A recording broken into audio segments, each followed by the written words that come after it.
A partnership is either going to be really, really great or it's going to be bad. And what I mean by that is there's a spectrum. I've had partners embezzle from my companies. I've had partners commit other crimes and do crazy stuff. Although there's a spectrum, it's usually going to be the polar ends. Hey everyone, and welcome back to the Bug Bux podcast. I'm Allan Draper. I'm your host. Hopefully my voice sounds familiar. If not, you're fairly new to the podcast, or at least, I guess not fairly new. It's been about a year and a half since I've been a host on the podcast, although I have been a guest as recently as October of last year, give or take, but I'm back. So I started this podcast, which was initially called Start and Grow Your Pest Control Company, and I started it back in, I think it was June or July of 2020. So almost 5 years ago. Prior to starting the podcast, I started that Facebook group. And the Facebook group that is now Bug Bux Owners Exclusive used to be called Start and Grow Your Pest Control Company. So the idea was always that I wanted this community of people that I could talk to that shared my ambition for scaling a pest control company. And, you know, I started it back during COVID because for a few reasons. One of the reasons was I was kind of just personally feeling a little lonely, to be honest with you. I was feeling scared. I didn't know what was going to happen with the pest control industry. I didn't know what was going to happen with the world. And, you know, those feelings didn't last very long. But they definitely happened. I remember when I first, got nervous about COVID, I sent this company-wide email and I said, hey, we are going to stop all hiring. We're going to stop spending money on marketing, and we're just going to really pause and hunker down and see what the future holds. And the nice thing is that feeling didn't last long. And the reason was because I noticed that everybody else was doing the same thing. And I noticed that marketing rates and opportunity for hiring and all these things was going crazy. And then obviously, as we all know, the pest control industry as a whole did very well. I like to call it the Home Depot effect, where people were spending a lot of money at Home Depot because they were spending more money at home. So they thought they would improve their houses, spend more time in the yard, things like that. And that was true of pest control. So that's kind of the origin of Start and Grow Your Pest Control Company. And then as it kind of evolved into Bug Bux, and now look at what Bug Bux has become, this incredible community of pest control owners who, we're competitors to some degree, but we're more than that. We're friends. We try to help each other out. We can look to the Bug Bux community when we have a question about licensing, marketing, a vendor we should or shouldn't use, and it's become this community of trust. So I want to thank you for that, because I started it. Right? I'm the one that clicked initiate or whatever it was, launch group or whatever, all those years ago. But it's not me, right? The strength is in the community, and the community it's just been overwhelming what it has become. So here we are. Allan is back as the host of the Bug Bux podcast. I am going to be looking for a co-host or co-hosts, plural. And I have a few different ideas about what that process will look like. I might have trial hosts. And if you're interested, or you think you would be good at this, or it'd be something you would enjoy, or if you want to nominate somebody else, let me know. Because we're going to continue to scale. We're going to continue to offer awesome opportunities, discounts, education, going to continue to do live events in the Bug Bux community. So all those things are going to continue to happen, and probably at a faster and faster pace. So if you're interested, let me know, and we'll bring you on, and we'll see if there's an opportunity for a few people to try out, so to speak, for the new host position. And maybe we'll try a few different things. Hey, maybe we'll have 6 hosts, and that would be chaos, but just talk about different things and just figure things out together. There's 2 things I want to touch on today as we kind of transition to the body of the podcast. Before we get there, you should be a member of the Bug Bux group on Facebook. If you haven't, make sure you join. It's BUGBUX. And then also do me a favor and leave a review for this podcast and share it with somebody. If there's somebody that you think would be a good host, or if there's somebody that you think would benefit from what I'm going to talk about, then make sure you share it. That's a great way for the podcast to grow and for the influence of the podcast to grow. It just creates a better experience, and then we're able to do more things with it, add more value. 2 things I want to talk about today. Number 1, partnerships. I recently received a phone call from somebody, and they told me that they were thinking about joining this partnership. Sorry, let me clarify. This individual had a home service business, and there were 2 people that he was thinking about bringing on as partners. Now, full disclosure, Allan Draper has not had smooth sailing with every single one of his partners. And full disclosure, very few people have. Most people, if they're building companies or they have several businesses or they have several partners, they're going to have a partnership story.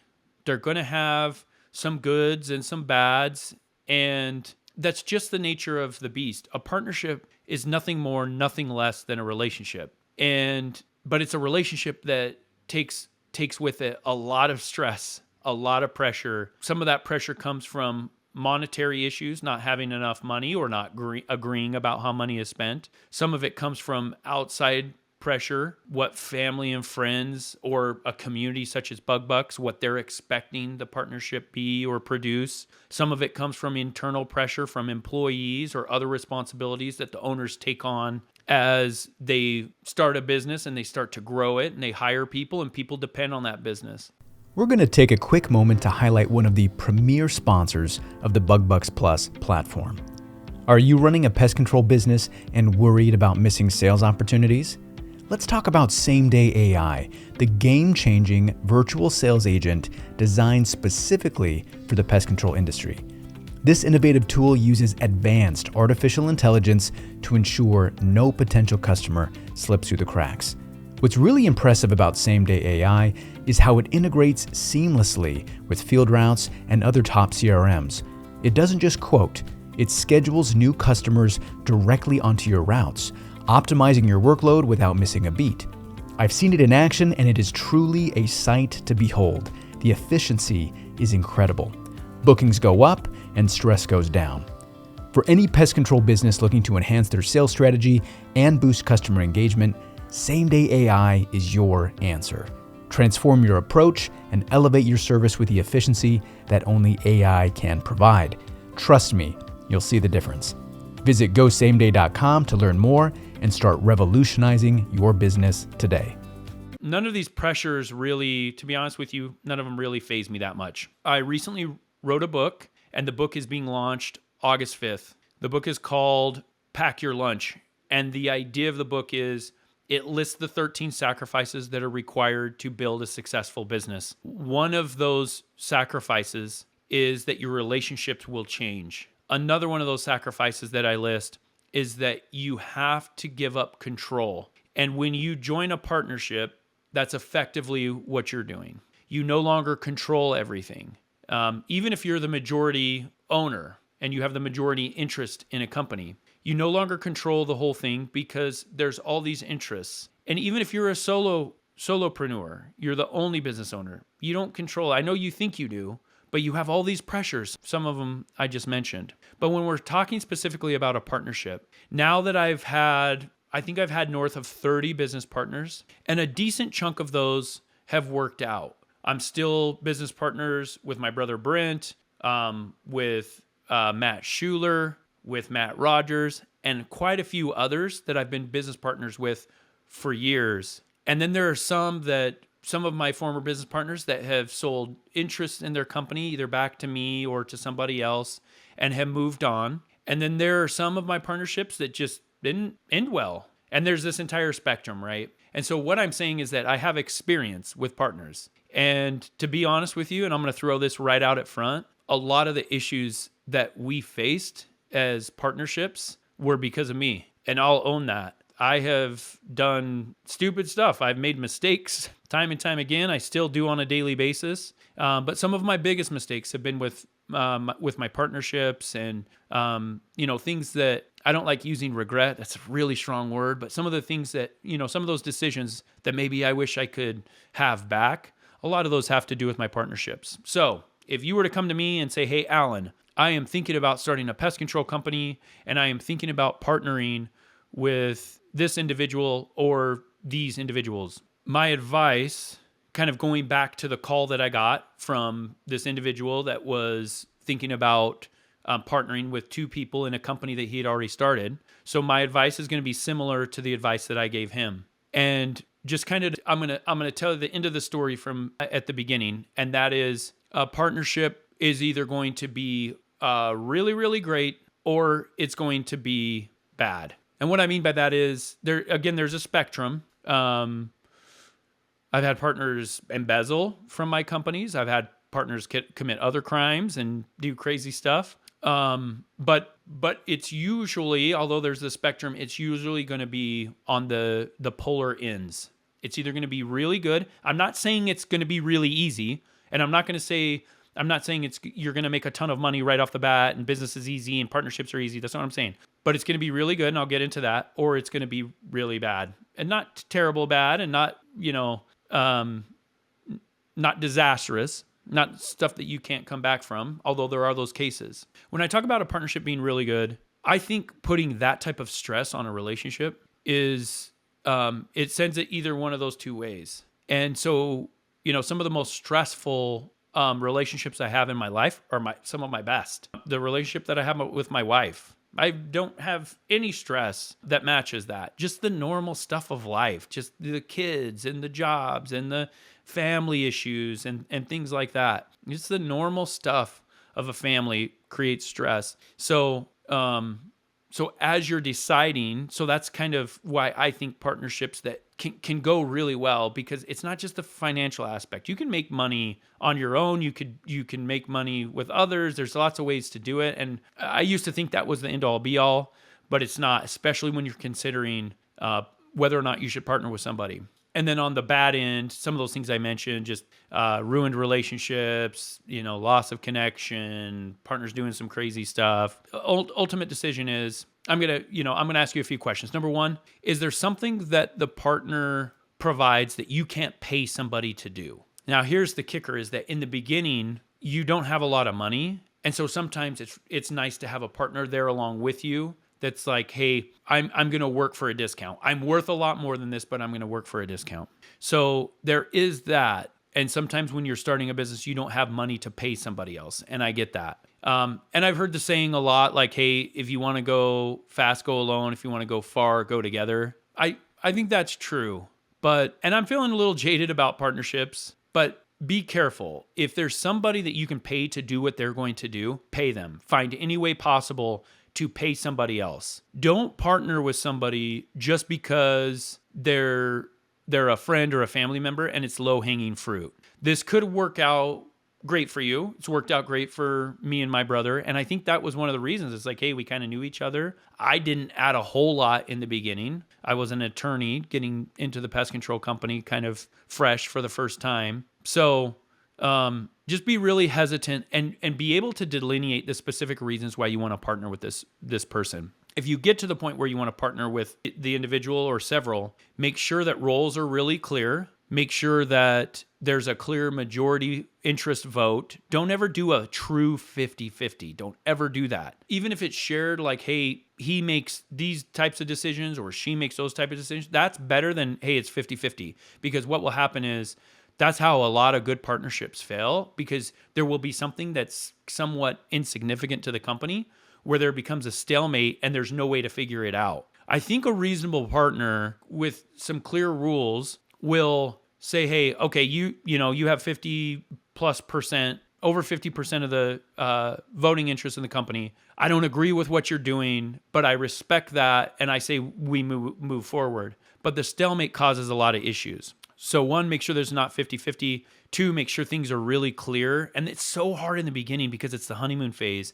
And as you're going through this process, next recommendation of creating an operating agreement, what we're trying to do is we're trying to see things if they don't work out, right? Like, hey, what are the duties? And it can feel kind of weird, and it can feel like you don't have a lot of answers to those questions because you don't. You're in the beginning days. And a lot of times when you're doing creating an operating agreement, business hasn't even started yet. So if you have a couple of $1,000s, shouldn't cost a lot more than that, but get an experienced business attorney that's been down this road, that's seen some things that can happen, that can advise you and kind of consult with you on these matters. Because in the beginning, it's going to be like, wait, no, we're never going to get mad at each other. No, we're never going to disagree. And it's just really smart to have a plan.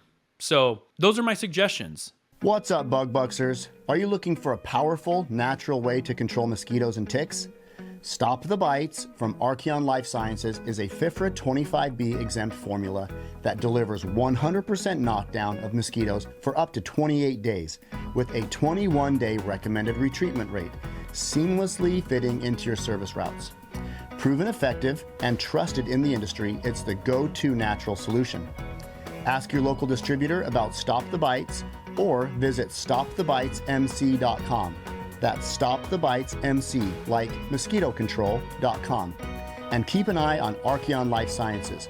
Big things are coming. Number one, make sure that you can delineate the very specific reasons that you need a partner. And if there's any way to pay somebody else to do what you're wanting that partner to do, don't do it, and don't take the low-hanging fruit just because of that. If it's a good match, if there's a lot of synergy there, then absolutely. Number two, don't do a 50-50 and make sure it's clear who controls the voting interest.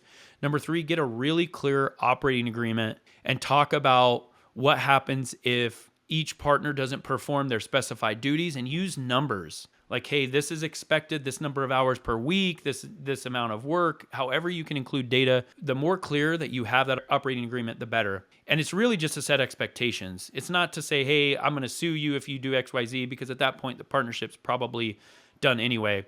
And then have another thing you need in your operating agreement is, let's talk about distribution schedule and how we're going to spend money. So once XYZ Bug Company has $100,000, zero debt, blah, blah, blah, blah, we're going to start distributing $5,000 per month to each owner, whatever it is. Like, make sure that that's really clear and that you're on the same page with that, because partners have different expectations regarding that, and their spouses do too. The other thing is, make sure there's a clear designation for exit, either removal of a partner or withdrawal of a partner, and make sure that it's clear what happens in those cases, and the buyout or what that would look like. I've made plenty of mistakes along those lines with just a lack of clarity. Those are my thoughts on partnerships. Let's talk real quick for just a few minutes about cash management. I think maybe too far on the frugal side, or the I'm really careful with money. And people probably don't know that about me, but I have moved. In the beginning, I wouldn't spend money on anything, and then I realized, oh, you got to spend money in order to make money, right? Makes sense. Allan didn't know that. Allan was dumb when he started his first business, and is still, working on things. But to spend money, especially in the early days, you need to know this: when you start your company, $1 is worth $1,000 5 years down the road, or $100 5 years down the road, something. But there's some factor to that dollar that in those early days, it just means so much more. And so just be really careful with large expenses and thinking that you're going to hit a home run early on by paying $50,000 to a company to design new logos for you or whatever, or do full wraps. Or I'm not a fan of that stuff. I think you should do things really simply, really grow that top line and make sure it pushes to the bottom line before you start taking risks. Business is a lot like gambling, and the things that we can control are, number one, we can control where our money goes. Two, we can control when and how we give up, right? If you're playing blackjack, once the hand's over, money's gone. With business, you can continue trying new things, and the key is to not run out of money. Number one reason why businesses fail, lack of cash flow, and it happens to a really good chunk of them. So don't go after some silver bullet. I love Jim Collins' perspective in Good to Great when he talks about firing bullets first, then you fire cannonballs. This is especially true for early companies. Just be careful with your money. And the number one tip that I have for business owners regarding money, especially in the early days, especially if you're wanting to scale, is you personally live off of less. Even though you're starting to make money in your company, Don't change your lifestyle. I've seen it so many times. This guy the other day, I was on his podcast and he was asking me if I could, let him borrow some money because he got into a predicament because he started making some money and he built a really big house for himself and then things turned. So continue to invest everything that you can in your company and you'll eventually just be amazed by what it produces. But don't think because an extra $10,000 drop to the bottom line that you're something special or that you're immune or that pump that back into the company, especially in the form of marketing and investing in your people. You do that and you're going to grow your company a lot faster and it's going to just be a lot more fruitful. So you can buy something now or you can buy 10 of some things later. And that's how I've done it. And it's always treated me well. Even now that I have a few bucks put together and I've developed some wealth, I'm still very frugal in what I'm doing. And every dollar that I can pump back into another investment or into my companies, I do that. If you get partnerships or the ownership piece of your company right, and you get cash management right, there's no limit to what you can do to grow your company. Those two things they're treated very casually, if not the most important aspects of a business. So if this helped you, or if you have specific questions or you want to follow up with me, make sure to comment in our Bug Bux group on Facebook. And, if there's somebody that you were thinking of as I was going on about this, then make sure you share it with them. It's a great way to spread the word about the Bug Bux community as we're growing it. And I invite you, if as I was talking about things, questions came up, let me hear about them. Tag me in the Bug Bux Facebook group. Let's start a conversation. A lot of times those specific questions turn into other things and it's just really great for the community as a whole. I'm glad to be back on the podcast. I think this is going to be awesome. I'm really excited for the next phase of Bug Bux. And if you're glad to have me back, let me know. Shoot me a DM, comment in the Facebook group. Shoot me a text, whatever, as we're on this next phase of Bug Bux and we're continuing to scale it. So glad to be back. Thank you for the community and for everything that you add to it. And we'll check you next time.